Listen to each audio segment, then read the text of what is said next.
سب نے مفسرین نے اپنی اپنی بات لکھی. میرے استاذ گرامی یہاں فرمایا کرتے تھے بھائی اگر تو دنیا میں اپنے بیٹے کو دھوپ میں بیٹھا دیکھے تو تیرا دل پھٹ جاتا ہے. یہ دھوپ میں کیوں بیٹھا ہے؟ اس کو شرک سے بچا، شرک اکبر سے بھی بچا، اصغر سے بھی بچا، خفی اور جلی دونوں قسم کے شرک سے بچا. دنیا میں تیرا بیٹا دھوپ میں ہو تجھ سے برداشت نہیں ہوتا، بتا اگر تیرا بیٹا جہنم میں گیا تو تجھے کیسے برداشت ہوگا؟ آگ میں جلتا ہوا تجھے. اسے اللہ سے جوڑ دے، اسے رسول اللہ صلی اللہ علیہ وسلم کا غلام بنا دے. میرے نبی کریم سید عالم صلی اللہ علیہ وسلم نے فرمایا جب تیرا بیٹا 7 سال کا ہو جائے تو اسے مسجد لے کے جا، 3 سال تک لے کے جا مسجد. 10 سال کا نماز نہ پڑھے تو سزا دے. 3 سال تک خود اپنے ہاتھوں سے ٹریننگ دے، اسے مسجد لے جا، آداب مسجد بتا، اسے نماز سکھا، تو خود لے کر کے جا، بھیجنے کا نہیں کہا. فرمایا جب بچہ 7 سال کا ہو جائے تو اسے مسجد، بڑی محنت کرتے ہیں ہم بیٹے کو بنگلہ دینے کے لیے، بینک بیلنس دینے کے لیے، دن رات ایک کر دیتے ہیں. خدارا سے نمازی بنانے کی بھی محنت کرو. حضرت بابا فرید الدین گنج شکر رحمت اللہ تعالیٰ علیہ کی اماں کہتی ہیں جب میرا بیٹا پیدا ہونے والا تھا تو میں رب کی بارگاہ میں دعا کرتی تھی اللہ اگر تو مجھے بیٹا دے تو اس طرح کا دینا بیٹا میرا ہو پر بندہ تیرا ہو. اے اللہ اگر بیٹا دینا تو اس طرح کا دینا میرے اللہ، اس طرح کی مجھے اولاد دینا کہ دودھ وہ میری چھاتی سے پیے پر شکر تیرا ادا کرے. اے اللہ اگر بیٹا دینا تو اس طرح کا دینا کہ قوت روٹی روزی وہ زمین پہ کھائے لیکن اسی زمین پر وہ تیرے دین کا سپاہی بھی بنے، وہ مجاہد فی سبیل اللہ بھی بنے. حضرت بابا صاحب کہتے ہیں مجھے شکر پسند تھی. اماں بڑے جتن کرتی ہے بیٹے کے لیے، بڑا کچھ کرتی ہے، وہ بیٹے روٹی ٹائم پہ کھانا فلاں کا. کہتے ہیں مجھے شکر پسند تھی. میری اماں سردیوں کے ٹھنڈے موسم میں اٹھ کے میرے لیے پانی بھی گرم کرتی، مصلی بھی بچھاتی اور پھر ایک پڑیا شکر کی بنا کے میرے مصلی کے نیچے بھی رکھتی. کہتی بیٹا نماز پڑھیں تو اللہ شکر دیتا ہے. آپ فرماتے ہیں میں روز نماز کی 5 نمازوں کا وقت مصلی اٹھاتا تو پڑیا شکر کی ملتی. سکول اور مدرسے کے میں اپنے کلاس فیلوں کو بھی کہتا نماز پڑھو بڑی پیاری شکر ملتی ہے. کہتے ہیں میں روز شکر کھاتا. ایک سویرے فجر کی نماز میں اماں نے وضو تو کرایا، مصلی بھی بچھایا، پر دیہات کی وہ سادی بی بی جس کا سارا کام بھی خلوص پہ مبنی تھا، جو آکسفورڈ سے پڑھی ہوئی تو نہیں تھی لیکن آداب ممتا اسے سارے آتے تھے، جو کسی یونیورسٹی کی سند یافتہ تو نہیں تھی لیکن بیٹے کے ساتھ کس طرح کا رویہ اختیار کرنا ہے یہ سارا اسے پتا تھا. کہتے ہیں سادی اماں نے سارے کام کیے لیکن شکر رکھنا بھول گئی. بابا صاحب کہتے ہیں میں نماز پڑھنے لگا تو ماں نے یہ بھی بتایا تھا کہ نمازی کے آگے سے نہیں گزرتے، نمازی کے آگے نہیں ہوتے. اب اماں کہتی ہے میں مجبور ہوں، درس بھی میں نے دیا ہے، بھول گئی ہوں، اب شکر رکھنے جاؤں گی تو پردہ کھل جائے گا. ایک کونے میں لگ کے ماں روئی، بیٹے کی شفا کے لیے نہیں، بیٹے کی نوکری کے لیے نہیں، بیٹے کے اچھے مستقبل کے لیے نہیں. ماں روئی، آنسو بہے تو کہتی کیا ہے اے اللہ میں اسے اپنے آگے جھکانے کو جتن تھوڑی کرتی تھی، تیرا بنانے کا جتن کرتی تھی. اے اللہ مہربانی فرما میری پردے داری کر، اگر راز کھل گیا تو میرا فرید نماز نہ چھوڑ جائے. بابا صاحب کہتے ہیں اماں تڑپتی رہی اور میں نے نماز پڑھ کے مصلی اٹھایا. پہلے پڑیا ہوتی تھی اب تو پورا دریا شکر کا بہ رہا ہے.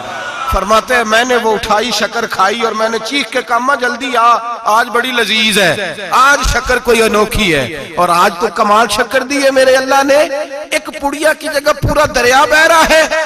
بابا صاحب رحمت اللہ علیہ فرماتے ہیں میری اماں آئی اور میری اماں نے بازو کھولے تو ماں کی ممتا ہی بتاتی ہے کہ اللہ کی رحمت کس طرح کی ہوتی ہے. کہتے ہیں میں نے اماں کے سینے سے لگا تو اماں رو کے کہنے لگی بیٹے پہلے میں شکر دیتی تھی، آج شکر بنانے والے نے شکر عطا فرمائی ہے. ساری زندگی پیشانی سے سجدے کا نور نہیں گیا، ساری زندگی وہ لذت عبادت نہیں گئی، اس لیے کہ استاد نے ڈنڈے سے نمازی نہیں بنایا تھا، اس لیے کہ پیر صاحب نے یہ کہہ کہ نمازی نہیں بنایا تھا کہ نماز پڑھو گے تو روٹی میں برکت ہو جائے گی، اس لیے کہ علامہ صاحب کا وہ بات سن کے ہم نمازی نہیں بنے تھے کہ جس نماز میں بتایا جاتا ہے کہ بیماریاں ختم ہو جائیں گی نماز پڑھنے سے. اماں نے رب سے جوڑنے کے لیے نمازی بنایا تھا.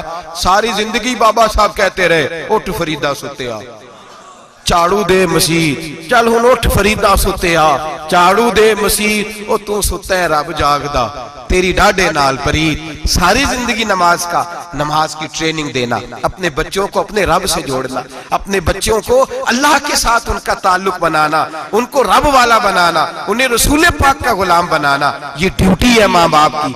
एक बहुत बड़े मुहद्दिस हैं, इतने बड़े मुहद्दिस हैं कि मेरे नबी करीम की मस्जिद नबवी में वो हदीस के उस्ताद रहे। हजरत रबिया बिन अब्दुर रहमान नबी पाक की मस्जिद नबवी में हदीस के उस्ताद हुए। और हजरत हसन बसरी जो जनाब अली के शागिर्द हैं, वो भी हजरत रबिया के शागिर्द हुए। हजरत इमाम मालिक जो 70 साल तक मदीना और मक्का में हदीस पढ़ाते रहे, वो भी हजरत रबिया के शागिर्द हैं। इनके वालिद का नाम था अब्दुर रहमान फरोग।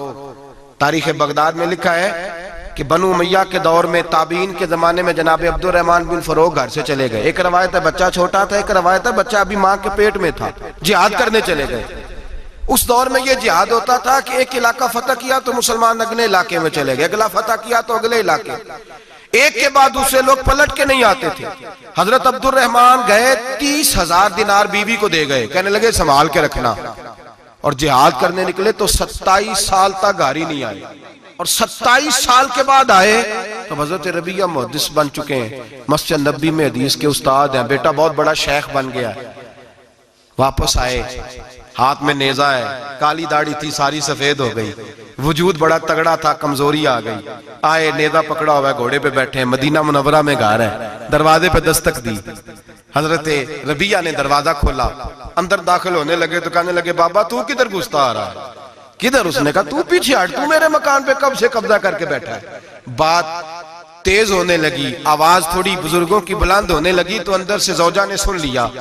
वो दरवाजे की ओर से देखने लगी तो पहचान गई, कहने लगी रबिया पीछे हट जा, ये कोई गैर नहीं है, तेरे वालिद गिरामी है, ये तेरे वालिद हैं। अंदर आए, बाप बेटा मिले, असर की नमाज का वक्त हो गया, बड़ा रोए।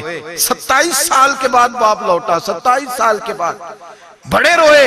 नमाज का वक्त हुआ तो हजरत रबिया जल्दी से वुजू किया, मस्जिद नबवी शरीफ चले गए।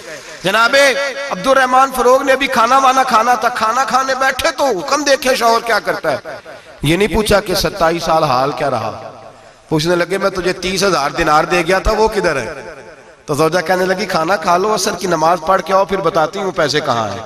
आपकी रकम बड़ी अच्छी जगह पे महफूज है। कहते मैं नमाज पढ़ने मस्जिद गया, असर की नमाज के बाद मेरे नबी पाक के मिंबर पर एक नौजवान बैठा है।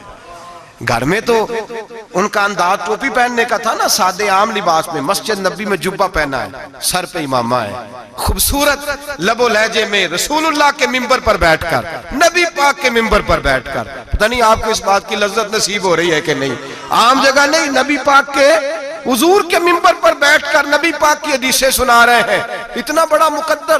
कहते हजरत इमाम मालिक जैसे लोग, ख्वाजा हसन बसरी जैसे लोग कागज कलम लेके हदीसों की समाअत कर रहे हैं, उनसे दर्स ले रहे हैं। जनाबे अब्दुर रहमान कहते हैं मेरी नजर उठी, कुछ बूढ़ा हो गया था, कुछ उस वक्त वो टोपी में सादे लिबास में थे, पहचान ना पाया।